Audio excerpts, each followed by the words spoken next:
High, आज मेरो mini vlog यसरी घाम लगाइरहेको थियो। उखु खाने प्रोसेसमा थिएँ म। उखु खाएँ, त्यसपछि मम्मीले बेसार ल्याउनु हो। बेसार काट्ने आज प्रोसेसमा।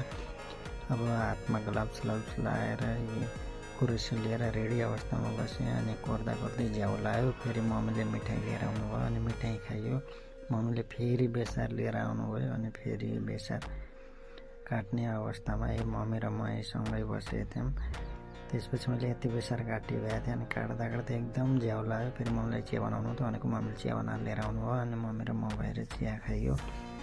चिया खाएपछि फाइनली यत्रो काटिसकेँ मैले। काट्दा काट्दै भ्याइयो बेसार पनि। त्यसपछि म तोरी उठाउन बारीमा गएँ। तोरी उठाएँ एकछिन, यत्रो बारीको तोरी उठाएँ। तोरी उठाएपछि मम्मीले खाजा खान बोलाउनु भयो, म आएँ। त्यसपछि मम्मी र म भएर खाजा खाइयो।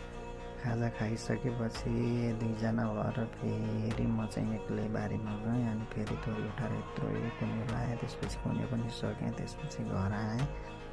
घर आएर